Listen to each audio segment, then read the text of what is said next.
just get you the latest on this development. The Department of International Relations and Cooperation has confirmed that the evacuation of all South Africans out of Sudan has been successful.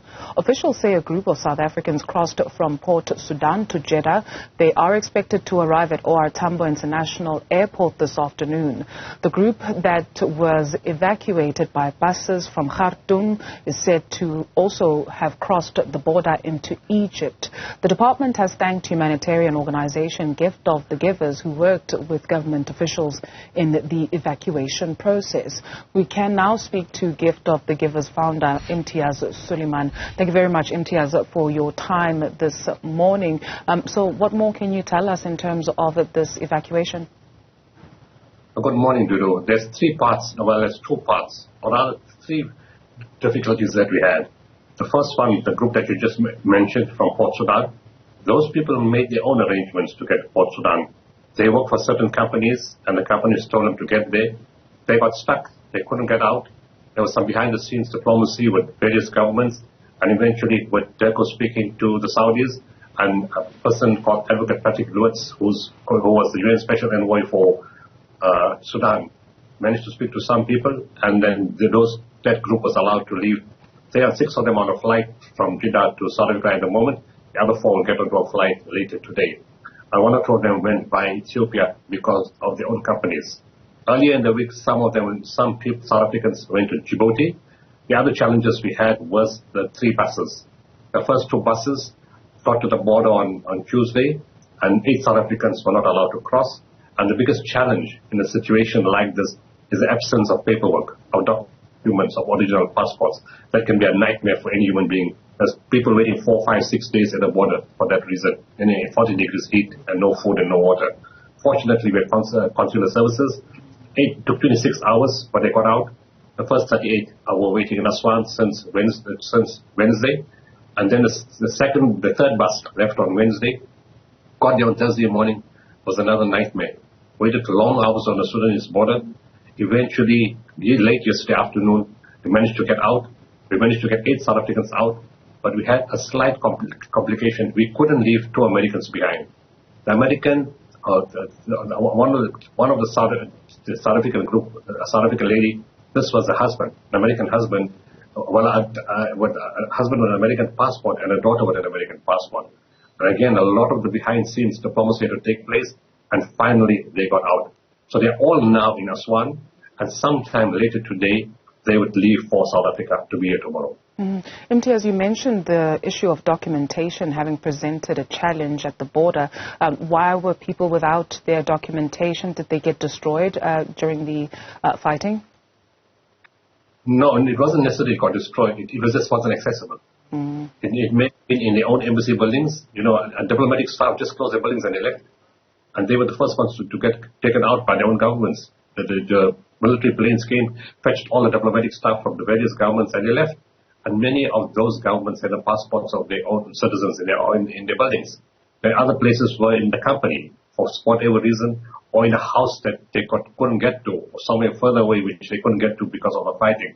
And some of them could have been in government buildings because they may be applying for some kind of work permit or a residency permit or whatever. So many of them didn't have their passports with them. Some of them were applying for visas to go to other countries in other embassies. And I'm sure there's other people's passports in our embassy also in Khartoum from other countries. They wanted to come to South Africa. So people just got stranded without their passports. Just wanted, or rather curious, in terms of the ordinary Sudanese, were you presented with a situation where people wanted to perhaps join some of these South Africans and be rescued from the country, if you will? We had some Sudanese on our bus, yes. You know, we opened it to all nationalities if there was space. The first 2 buses, the government called and said, look, you want to get Angolans out? And our government did well. You know, 7 Angolans and 1 person from Lesotho were on the first 2 buses. And they helped them at the border to get through. Again, it was complications, but our diplomatic staff assisted in getting them out. Then on our bus, we had the 2 Americans, 1 British, 1 Nigerian, 1 Zimbabwean, 4 Palestinians, and 4 Sudanese that wanted to come out.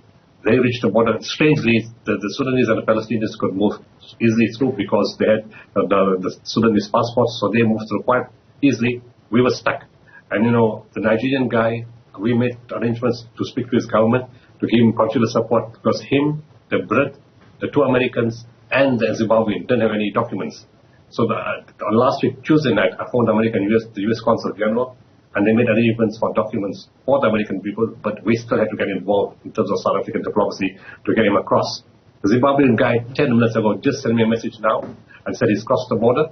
The documents came and our government helped him get across. The Nigerian guy, they said he's waiting for some documents from his people. The British one, I also phoned the British consulate, spoke to them, and he told me now that the British guy is being helped. He's getting documents from the British people. But other than that, there were thousands of people from all nationalities who wanted to go out. It's $500 from Khartoum to the border for a bus ride. It's high risk, it's more insurance, and people don't have money. You can't access the bank because the banks are closed. Everything is closed. You can't access your accounts. You have no money. You can't buy anything. You're stuck. It's a terrible situation. And this brings out another discussion that we need to have as a world body. In a case of war or civil unrest, neighboring countries open their borders and just let people go through. And that's just it, because it's so curious. Everything is closed, but immigration seems to still present a challenge when people are fleeing a situation of conflict. And the worst part is those people who work in immigration quite often don't understand humanity or compassion. They treat people like criminals, like every guy he wants to be an illegal immigrant or something and enter the country. Women and children coming, 4-year-old, how is it an illegal immigrant? Child is fleeing because he's got a problem in his own country. We need to have schooling, courses or training for people that work in borders. These are the kind of things the UN and African Union need to discuss. Because you can't treat people like criminals. They didn't come across the border because they wanted to come. They came because they were forced to come. And we need to have some humanity and some compassion. And the word we use is diplomatic. That's the word we don't really understand. It's everything but diplomatic in what governments do. Because also, who are they working for? Because it would appear that there's no... who is in charge, right? Because you've got 2 warring parties, and it would appear that everything is left, or everyone is left to do whatever they want. So who are they working in the name of? And this $500 fee as well, which is no cheap money. That's the commercial thing. That's not charged by government. It's charged by taxis or buses, people who are taking you out. That's purely a commercial venture. It's got nothing to do with government or who's controlling, who's fighting. It's just a commercial issue because there's a premium. There's only so many buses, but there's so many thousands of people who want to get out. And that becomes a huge issue. And then we had the same problem. When government's trying to arrange buses and they couldn't get it, we found the buses, and then we said, okay, we'll pay for it. And they said, but we want cash money. There's no transfers. You want cash money up front. Fortunately, the embassy had some money and paid for the 2 buses. And then, because of our network problem and communication problem on Sunday night, when the buses left, we realized 4 South Africans were left behind. Now, they're going to panic. What do you do? So we said, we'll put off the bus, but again, we've got the same problem. Where do we get the cash money from? Transfer we can do in 5 minutes, but what do you do about cash money? And then, because of our networks, one of my team members lived in Sudan for 7 years, and he was in Turkey. So I told him, make a call. Phone the bus driver, best company. Half an hour before that, he said, no money, no bus. The guy made a call. In 3 minutes, he said, who needs money? Take the bus. Sure. It's just about the kind of relations we have and how you speak to people. Thank you very much, Dr. Sooliman, for your time.